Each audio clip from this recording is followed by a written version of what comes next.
Good afternoon, everybody. This is Ross Foreman with IMPACT Wrestling. We want to welcome today's special guest. As you've heard, he's been on here a little bit. We're having had a little technical difficulties, but those are all taken care of now. Cowboy James Storm is with us this week. The recording has started. Cowboy, how are things going for you? Man, it's going great. I'm above dirt, so that's a good day. That's what I always say. All right. Well, what's going on with you this week? Not much, just trying to live life to the fullest, especially after seeing all this Las Vegas stuff going on. I had a bunch of friends out there that were actually performing on stage, while this was going on. And, you get everybody, especially me being a redneck in the South or whatever, you think I would be for all these guns and stuff like that, but I'm not. Like, I believe in the Second Amendment, but I believe our forefathers didn't really know much about machine guns when they were writing that amendment. So I think it kind of needs to be rewritten, because I don't think, a civilian needs to have automatic machine guns to protect themselves. All right. Well, are you a country music fan? It's funny that you say that. Like, I listen to all kind of music, but, definitely growing up in the South, a big country music fan. But I like a lot of the older country, Johnny Cash and Merle Haggard and Willie Nelson, and kind of the gritty, darker country. I think today's country's kind of gotten a little too pop. I think we blame not Shania Twain, but Taylor Swift for that. And you said you knew some of the performers at that event? Yeah, my friends, Big and Rich was there, and Cowboy Troy, DJ Silver, and also Jason Aldean, who actually lives in the same town I live in. Also, they were all out there. And I actually had a couple buddies that were 4 doors down from where the shooter was at. Well, all righty. Well, let's skip from let's pick this up a little bit. I'm not sure how to transition out of that, but I'll just ask you, Cowboy. We got November 5th right around the corner. Aberdeen Pavilion in Ottawa, Ontario, Canada, Bound for Glory. You know all about that event. Your thoughts? I say this every year, and I do mean it. This is one of the events that I do look forward to, just because it's one of those events where you can just see a little extra pep in the guy's step when they're out there, and when they're running around the back getting ready to go out and perform. They want to go out there, and no matter what nobody says, like the guys that we have on our roster, they go out there and they give it 110% to put on the best show that they can for the people watching it. And as me as a spectator, like, I still watch the show, especially if I'm on early. Like, I'll get to the back and I'll watch it, because I'm still a fan of professional wrestling. And a lot of guys will come up to me after their match and ask, what can they work on, or what did I see, or what can they improve on, and I give them my thoughts, and and that's a cool thing that the younger guys kind of come up to me and ask my opinion on it. But it's just one of those things where everybody steps up, and this November 5th is going to be no different, especially in Canada, where the fans, we haven't been up there in a while, and it's going to be pretty crazy. And plus, a lot of Canadians drink a lot of beer. It's ice cold beer up there, huh? That's it. People always ask me, "Hey, what's your favorite beer?" And I always say the same answer everywhere I go: cold one. All righty. Well, Cowboy, we're going to open it up for some questions here. For the media, as always, I would ask that you identify yourself and your media outlet. Unmuted. Limit it to one question so we can roll through a bunch of questions for the Cowboy.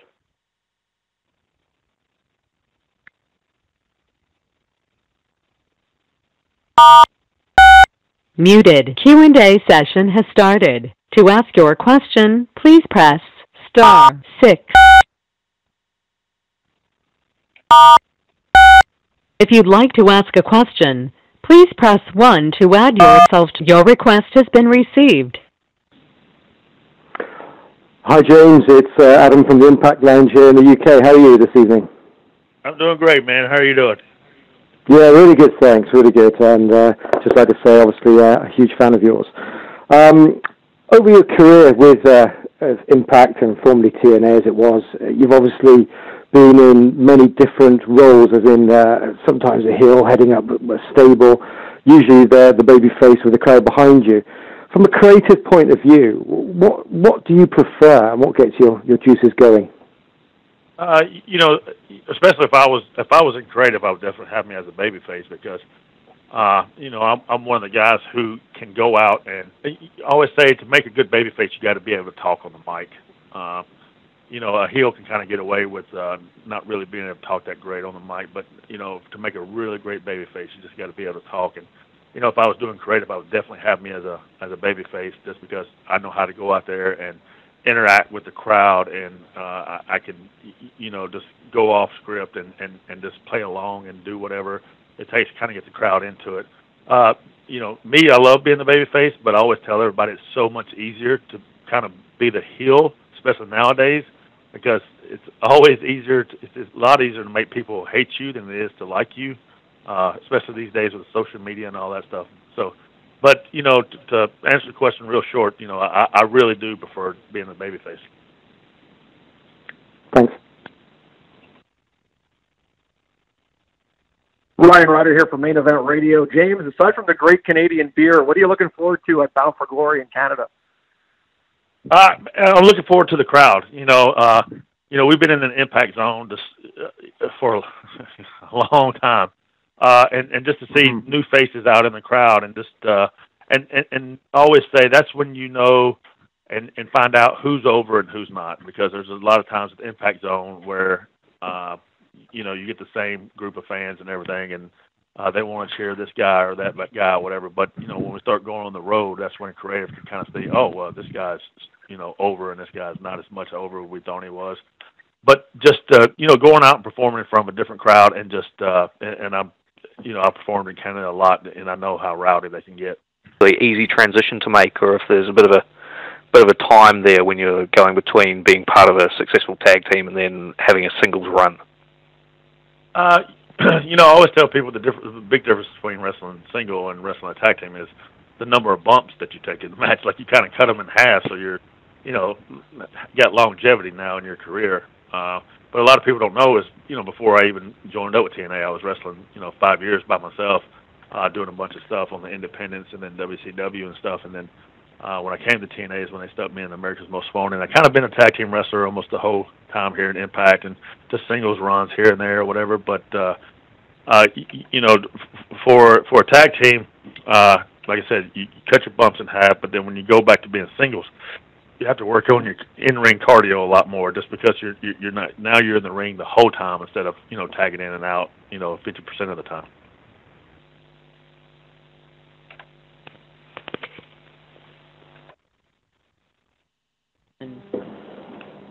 Hi James, we spoke a little earlier at the start of this conference call. You okay still? You again? Yeah. It's me again. I hope you don't mind. How you doing? Good. So I know you only like a cold one, especially Canadian, but being British, I love my beer over here. I do like my imports as well. Got a thing for the old Brooklyn lager. But do tell me this: have you tried much popular English beers, lagers, and which ones are your favourites? It's funny you say that. Actually, I have, especially when I go over there, with Bram or Magnus. I really can't tell you which is which or which one's my favorite, because I always just leave the ordering up to them, and they'll bring back a pint of beer and a shot of Jack Daniels. But I definitely tell a difference, just because it's thicker over in the UK than it is here in the US. You may now ask your question. Hello, Mr. Storm. This is Big Ray for OneWrestling.com. Thank you for allowing us to join you here today. How are you today? Doing good. Can you speak up a little bit? I can hardly hear you. Yep. Sorry about that. First and foremost, Mr. Bill Apter wanted to say hello and tell you that the King of Karaoke sends his salutations to your family, sir. He is definitely the King of Karaoke. That's what he told me to tell you. So I don't know what that means. I don't know if it's an inside joke between you guys, but he seemed to get quite a chuckle off of it. Yes, we've tried karaoke a couple times, but we'll never be on the next American Idol, that's for sure. Goodness, I'd pay to see that. But neither here nor there. You've had an amazing career with Impact Wrestling. You've had a brief stint in NXT. America's Most Wanted, Beer Money Fortune, The Revolution. I mean, you've been a part of so many different types of different factions within the company. Now, my question is regarding I would say the last faction you were part of, the Death Crew Council, the D.C.C. That faction never really grew into what a lot of the fans thought it might have been. What was the long-term plan for that faction moving forward, and did you have any say regarding the path that faction was supposed to go, and just what was the D.C.C. really supposed to be?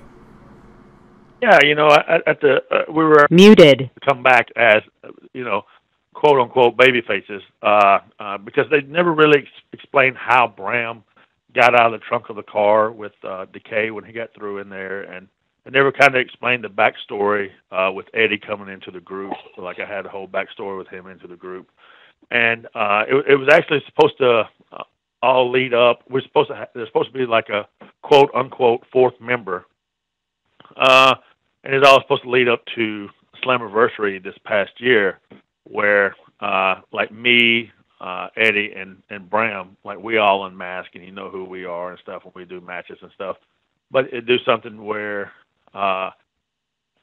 we would build something up with me and Lashley going into Slammiversary, and then Josh Matthews would come to interview me, and and we'd kind of rough him up a little bit, but he had like a secret camera on him or something, and do something where he kind of sees like the fourth member sitting in the corner with the mask and stuff on, and you really don't know who that is, and then do something where in the match EC3 comes in and hits me with the beer bottle. I go down 1-2, kick out.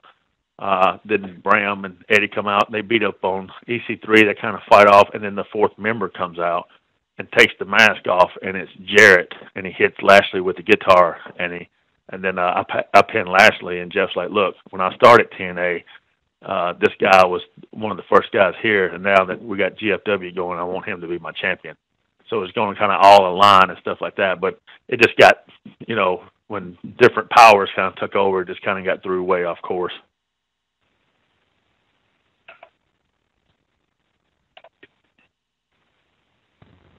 Hey, this is Riju from Sportskeeda in India.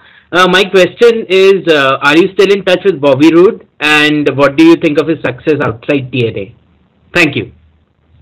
Yeah, I'll shoot him a text every now and then. It ain't like we talk every day or even every week. I'll text him and say congratulations, because that guy definitely has earned everything that he's got coming to him. And he just he proved what he proved here, that he can get in the ring with anyone, and I always say if he can go on and make a living, which he's doing, the best to him, and I wish him nothing but the luck.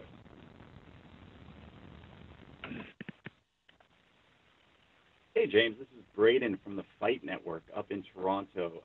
I just have a question. I followed your career since the days of America's Most Wanted, which was my favorite tag team. When you guys were the heels, man, you guys were nasty. But I have a two-part question.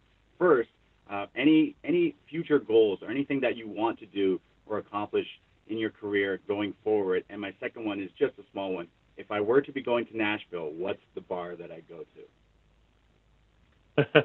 Well, the first one is, pretty simple. Like, I'm having fun. So many people get wrapped up in titles and championships and all this, and I always say, that's fine and dandy, but when I go to the bank, they don't ask me if I'm a champion. That's what I tell a lot of guys, But I pretty much have done it all here at Impact. So I just gotta kind of sit back and see what I kind of want to do next, and and if you ever come to Nashville, I would definitely say, everybody wants to go to Tootsie's because that's supposed to be like the famous bar in Nashville, but definitely check out a place called the Wild Beaver. One of my friends runs it, and it's a really cool bar, and also a place called Big Shots. So Big Shots and Wild Beaver.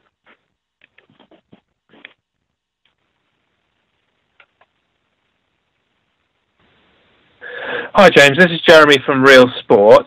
I just wanted to ask you about working with Montgomery Gentry in the past, obviously with Troy passing away recently, if you had any memories and what your thoughts are about it all.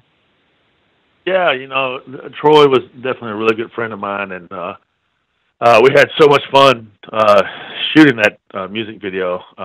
My aunt was his personal assistant, and that's kind of how we kind of met, and we just hit it off and became friends. And Troy's one of those guys that, like, nobody really had anything bad to say about him just because he was just a great guy and a great friend to everyone. And I just remember when we were shooting the music video for Long Necks and Rednecks down at this bar kind of close to my house, they were supposed to play the Grand Ole Opry later that night, but we had drank so much whiskey during the filming that they had to postpone the show at the Grand Ole Opry for like an hour and a half just to kind of sober up a little bit.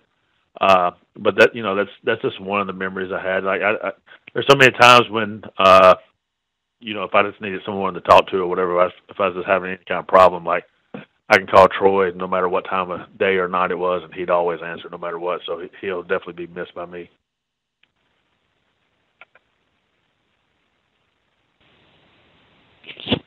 Hey James, this is Dick Fear from Sport One in Israel. I have two short questions for you. One of them is do you think we'll ever see you with Impact Wrestling in Israel, perform in Israel? And the second one is, what do you think about the partnership with AAA and Noah Pro Wrestling? There are a lot of great wrestlers coming to your roster of Impact, and it's kind of different styles all over the place. How do you fit to the other styles of the wrestlers?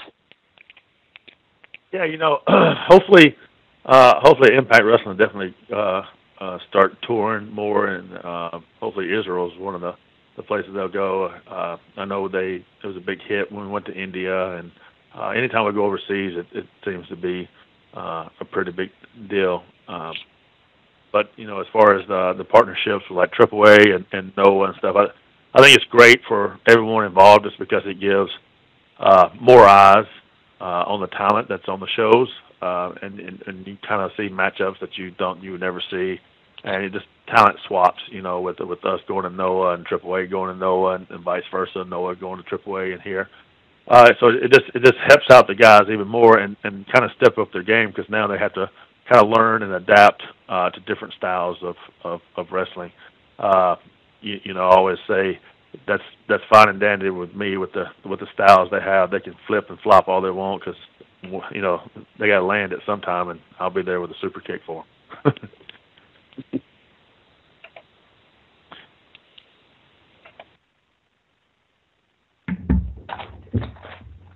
Hi, James. This is Raj Giri with WrestlingInc.com. I just wanted to know. Man? Good, man. How are you? Good. I just wanted to get your thoughts on TNA. Used to get criticized so much in the past for taking so much WWE talent, and now you got WWE taking so much TNA's talent. Do you think there's a little bit of hypocrisy there?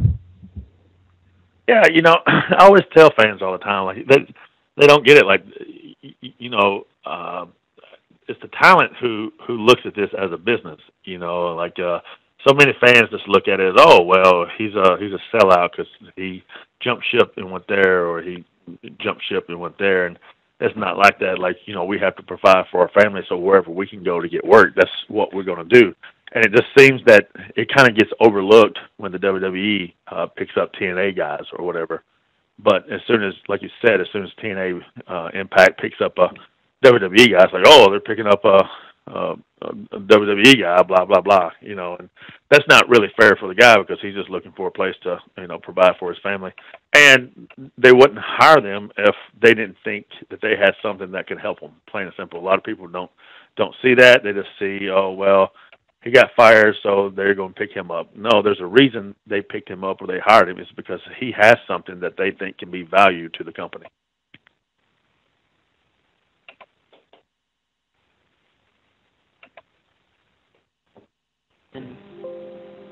Hi, James. How's it going, man? Yeah, not bad.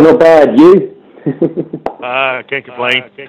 We're 30 somewhere. Oh, yeah, it's me again, unfortunately. Right, so I'll come straight out with it, James. If you wanted to, reclaim the tag team gold in the near future or the distant future, whatever it may be, who would you choose as a tag team partner? And please elaborate on why you would choose them.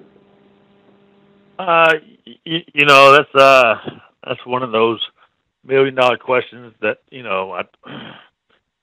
I really don't feel like doing any more tag team wrestling right now. Like I just want to kind of do stuff on my own and prove that I can do stuff on my own. Just because so long I've been doing tag team or a faction here or there, and I've been there and done it. I kind of proved myself in tag team, and now I want to prove myself as a singles wrestler because I know that I can do it. But if there was a guy that in the company now that I had to be tag team with, it would probably I would probably have to say either Eddie Edwards or EC3, just because I know what they're capable of in the ring, and they have the same kind of mindset as I do. Is we're not going out there to try to overshadow each other and be the bigger star. We're going out there to do a job and get a team over.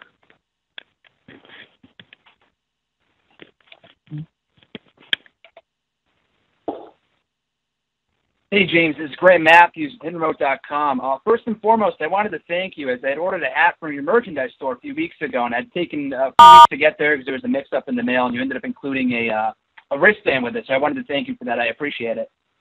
Oh, you're welcome, man. Sorry it took so long, man. Like, I mail it all out myself, so sometimes my schedule gets messed up, and, and like, I think yours was one, the address was wrong. Is that correct? Yeah, that is correct. Yep. Yeah, okay.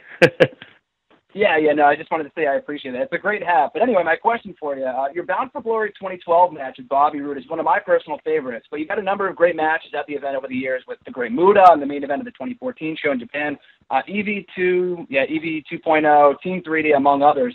Does any one match of Bound for Glory stand out as your personal favorite?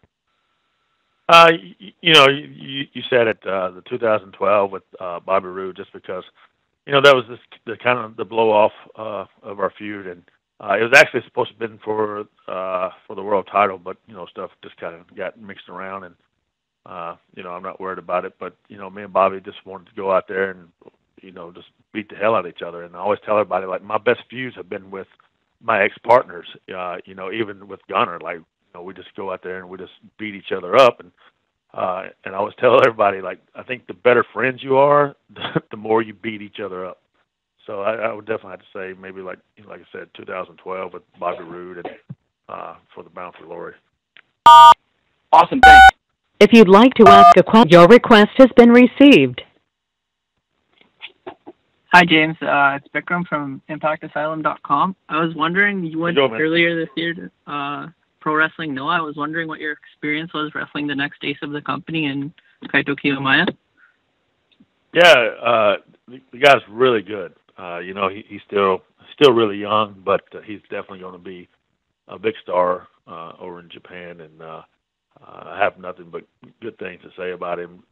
From his ring presence to his timing, and I didn't even know that he hasn't really been in the ring that long, and afterwards is when I found out, and he just kind of amazed me when I was in there with him. You may now ask your question. Hey, Mr. Storm, can you hear me a little better now? Yeah. All right, very good. This is Big Ray from OneWrestling.com. The conversation in the beginning, Bill Apter intrigued me. Now, is there a love of karaoke? I mean, is this music? Your theme song is such a... I love your theme song. I'm a big music guy. I love music. All types of music. Hip-hop, country, doesn't matter. So what are your influences growing up regarding music? And can you elaborate a little bit of what is a teenage James Storm like growing up? Man, I don't know. That's one of those what happens in my youth stays in my youth kind of feels like, basic, But it's I was pretty crazy and wild, but I wasn't one of those kids that always got in trouble. I didn't really break the law or whatever, but I did do some things that I wasn't supposed to be doing as a teenager and stuff. But definitely. Like I said, I grew up, listening to Merle Haggard and Johnny Cash and, Elvis Presley and guys like that. And that just kind of, I like that the old style of country, kind of outlawish kind of country. And like my new the new version of Long Necks and Rednecks, I actually wrote that myself.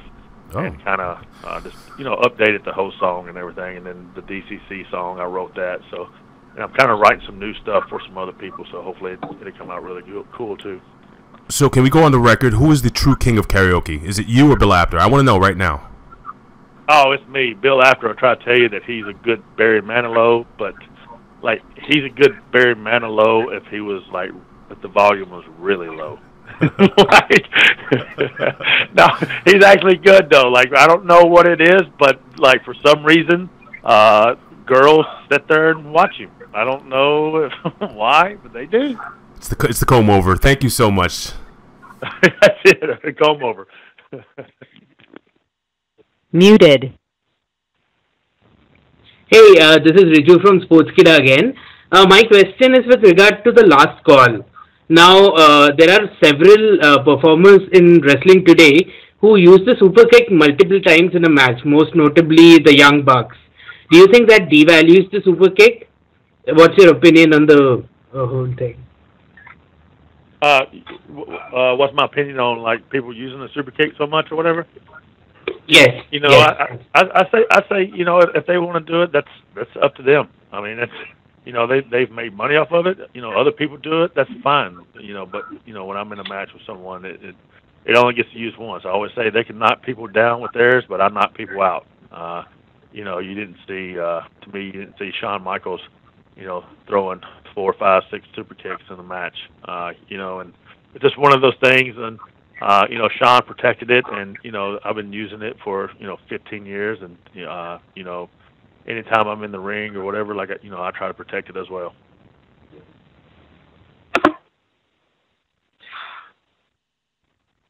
Hey, James, Ryan Bellman from thegorillaposition.com. First of all, I want to say thanks. You came up to Illinois in May to do a show to benefit tornado victims, and you were amazing. You took it at the last minute, and it really helped out a lot, so thank you so much. Yeah, no problem. I'm always one of those guys who, if I get a chance to give back to anything, like, I don't mind doing it at all. So, just real quick, what you've accomplished so much in your career. What are some of the things you still want to do? Are there still countries you want to wrestle in, or are there opponents you want to work with? Yeah, there's a lot of stuff that I still want to accomplish in wrestling. I don't know if I can really talk about it right now, hint, but it's just there's still a lot of places that I'd love to wrestle. Australia being one of them. I'd love to go down to Brazil and wrestle down there because I always heard great stories. When Matt and Jeff used to go down there and wrestle all the time, and Tommy Dreamer has told stories about Australia and how cool it is to wrestle out there. So those are two definitely spots that I want to wrestle before I finish up. But I still got a long ways to go before I finish up.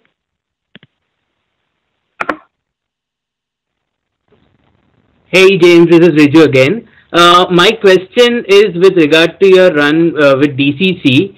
You worked extensively against the Broken Hardys. What did you think of the gimmick, and what did you think of the program with the Hardys? Thank you.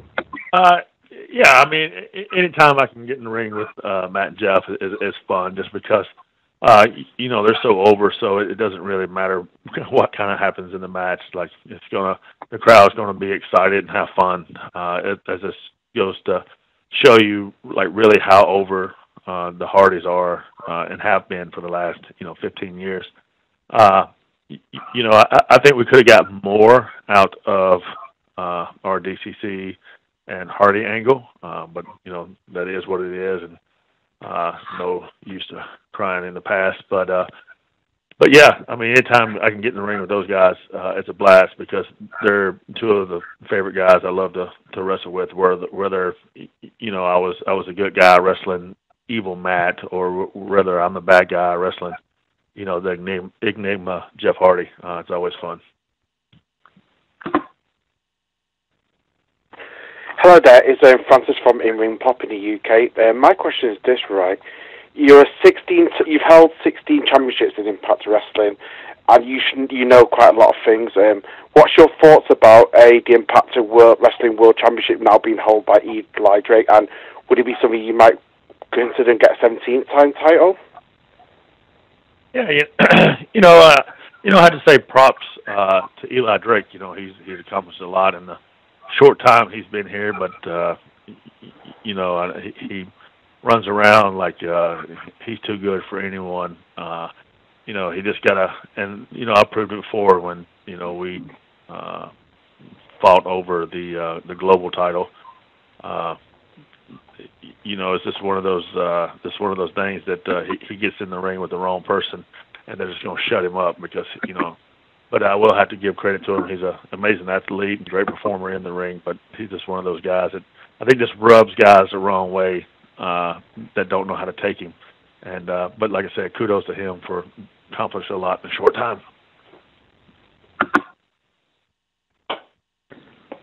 Hi James, it's Adam from the Impact Lounge again. You were very kind enough to talk about what were the plans for the D.C.C. earlier on. Obviously, earlier in the year at Slammiversary, which I was at, you had the concussion angle, which doesn't really seem to have played out that much on TV. Is that going to be revisited, or was there something more to it at the time that just didn't make it to air? Could you maybe give us a bit more on that? Hey, to tell you the truth, you know more than I do. Seriously, I don't know why it wasn't brought up more and made more into an angle. But I'm not creative, and I just show up and do what I'm told. But I just, as a wrestler, that's one of the things I scratch my head at and be like, well, what? I was off TV for 9-10 weeks. You think there would be some kind of big story behind this that we would use going forward or whatever? But as far as I know now, there's no plans to use it going forward.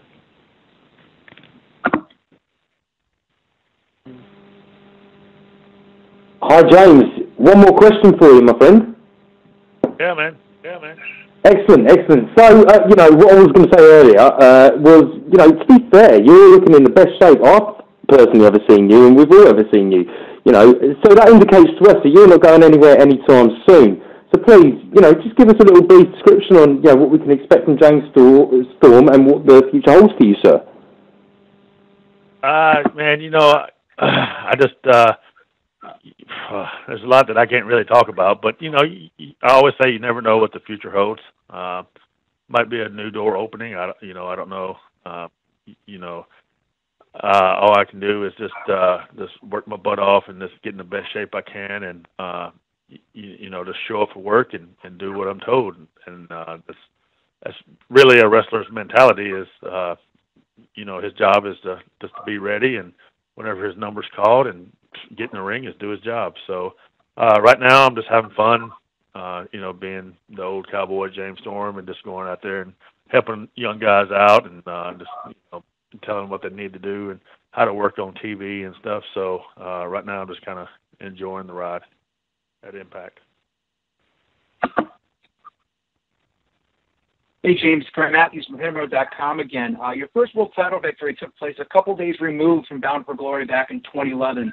From your understanding, was having Bobby Roode lose his shot at the title at BFG that year, only to have you win out in the subsequent show, the plan the entire time, or was that a last-minute decision?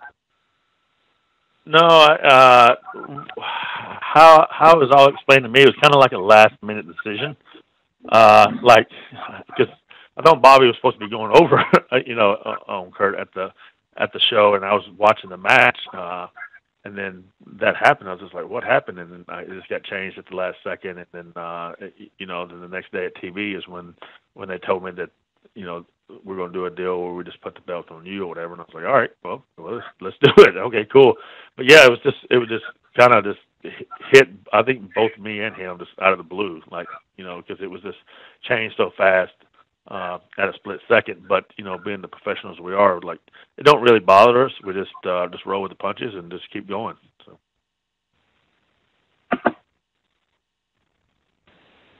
Hi, it's Jeremy from Real Sport again.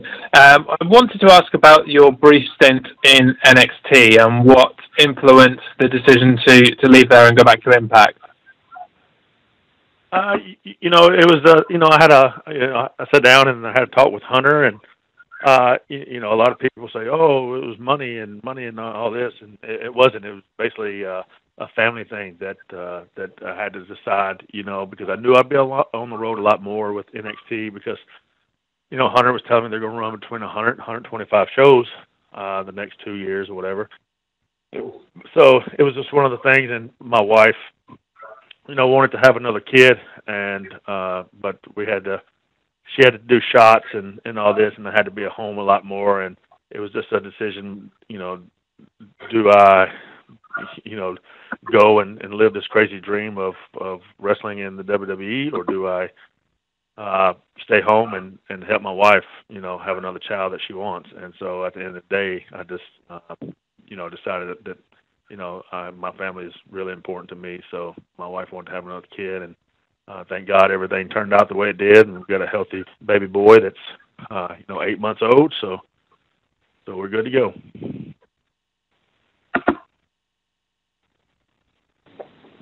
Hi, James. Last one for me for tonight. Just curious as to, obviously, wrestling across the board, all companies, the viewership seems to be turning off a little bit.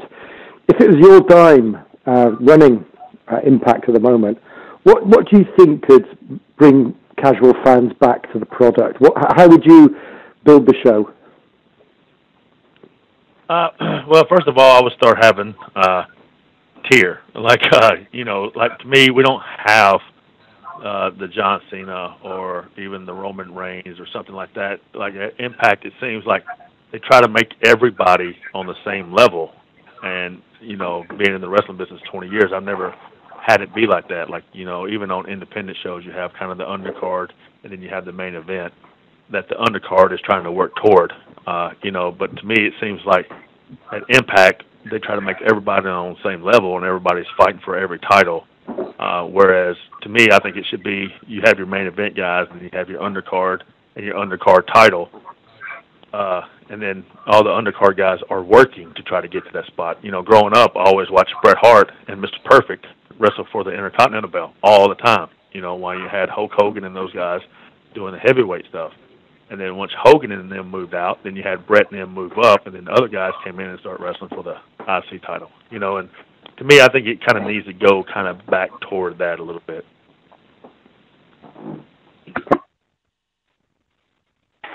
Hello there, it's Francis again from In-Ring Pop. My question is this, with Impact Wrestling being moved out of the Impact Zone and being in Canada, where would you like to see Impact Wrestling go next? Maybe the UK or international?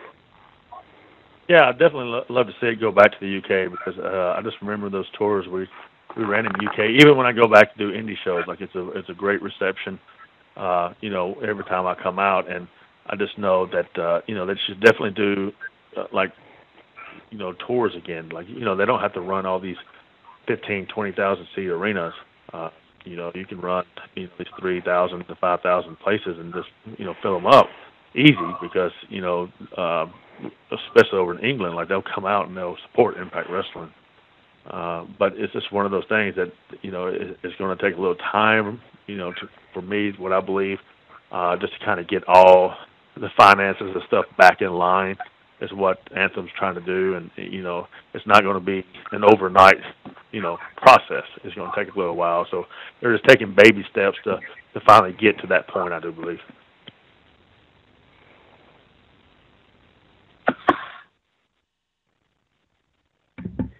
Hi, James. This is Raj with Wrestling Inc. again.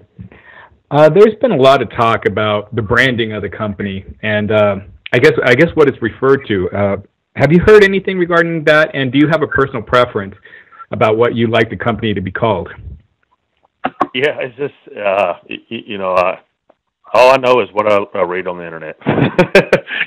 But no, it's, I'm so used to calling it TNA just because I've been here for, 15 years, and I know a lot of other guys still refer to it as TNA. But, I think it's just the lettering, like, especially being here in the States, when you tell someone, hey, I wrestle for TNA, they kind of look at you like you're a weirdo or something. But, because they think something totally different. But, I think it should just be called Impact Wrestling, just plain and simple. That's what the name of the show is. That's what a lot of, wrestling fans are accustomed to. But, at the end of the day, that's not my call. We have time for just a couple more. If you'd like to ask a question, your request has been received. Hey, James, this is Graham Matthews from Hitmo.com again. Few stars can say that you've been around for as long as you have, for over 15 years, as you said, and remain relevant and continue to reinvent yourself from Beer Money, America's Most Wanted, the Cowboy persona, the D.C.C, and so on and so forth. What has gone into your various transformations?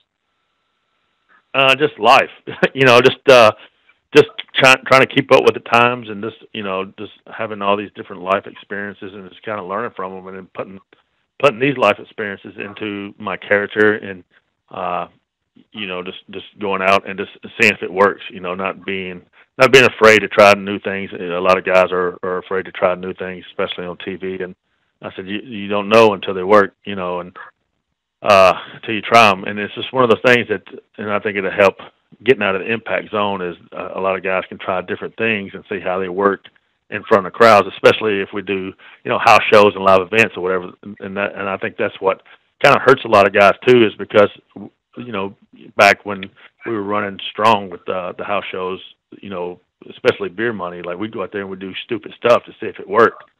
And that's how we started out with the Beer Money suplex.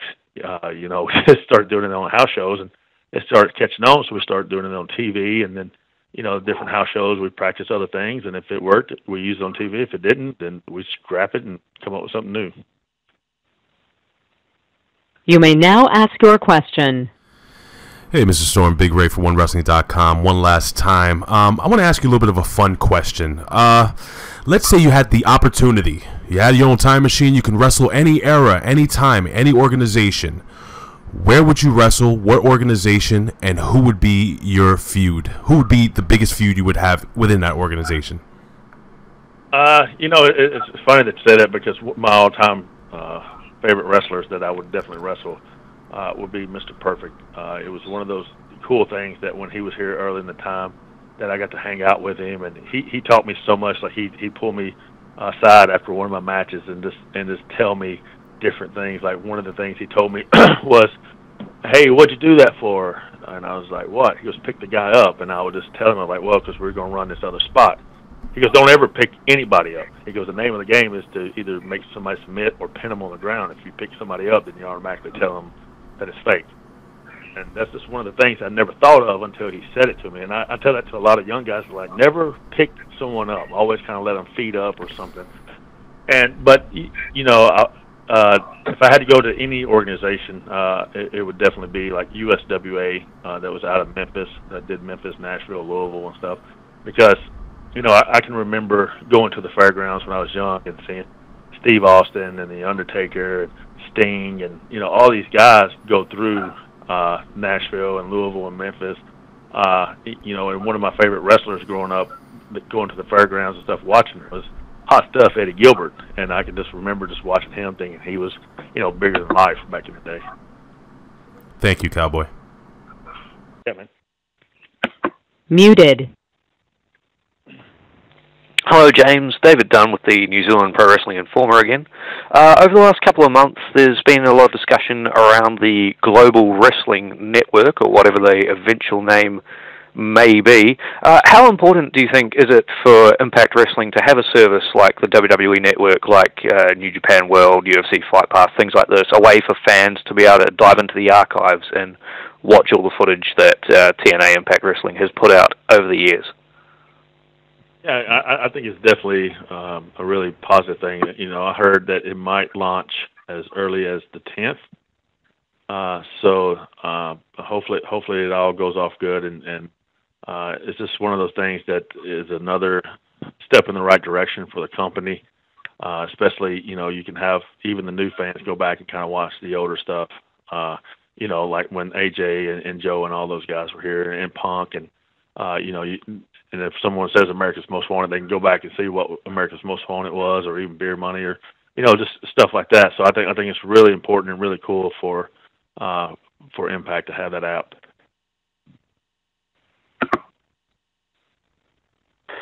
Hello there again, it's Francis from In-Ring Pop. My question is like this. You've wrestled in Mexico, and I want to know what your thoughts about the Superstars of Lucha Libre, AAA.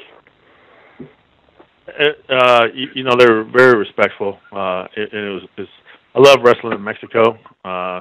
Even though I don't do a lot of the lucha stuff, but I know how to work with the guys, and I can work around their style, and that's one of the credits that I take pride on, is I can kind of work with anyone's style. It's just going down there, their fans are, to me, kind of like what the UK fans are. They're just rabid and they're there having fun and yelling and making noise, and that's what wrestlers love. Like, if I was a fan sitting in the crowd, I'm not going to pay so much money for a front row ticket and just sit there on my hands. Like, I want to have fun. And as a performer and as a wrestler, we love to look out and just see people having fun, whether they're cheering or booing. It's just a great feeling to see them making noise and hear them making a noise.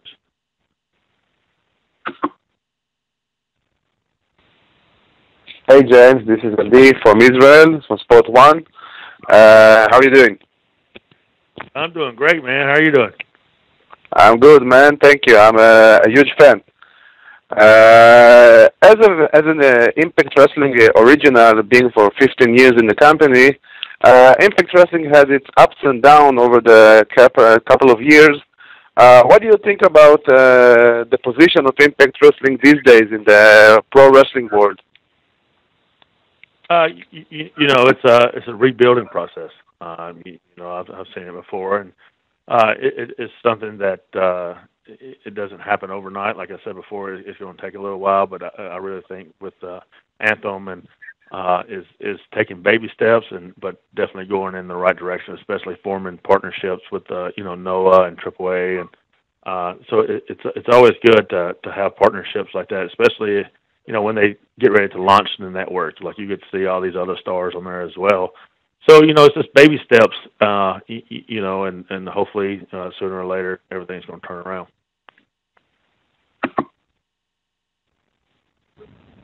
Hey James, this is Riju from Sportskida again. Is there any young performer you look at and you think this is the next James Storm? Thank you. Hell no. not at all. What's wrong with you, man? There'll never be another James Storm.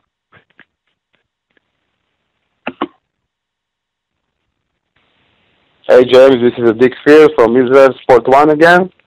As a tag team specialist, you had a lot of championships, a lot of success in your career. What do you think about the tag team division in wrestling today, opposite to the golden era and the 90s, where the wrestlers had their whole career in this division? Yeah, and there was a time here at Impact when, the tag team division was head over shoulders over the single titles. When you had, Beer Money and the Motor City Machine Guns and Team 3D and LAX, we were really, having fun back in those times with the tag team division. And, I think right now Impact, there's not really a big emphasis on it. I think that there needs to be, because there's you got to start building tag team wrestling. It seems like it just kind of gets thrown to the side. But I think, definitely within the next year or so, there'll be a big emergence in the tag team division here at Impact Wrestling again.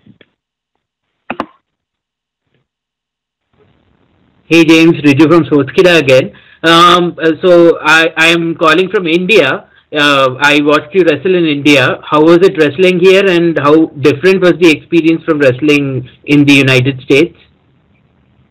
It was fun. I tell everybody, like, "Whoa, you went to India to wrestle? Like, why don't you go there?" Because it was fun. it was a lot of fun. My whole experience in India was great, and just the fans. You can see them on the TV, like they were there having fun, and and the guys in the ring just ate it up. Like, we didn't know what to expect.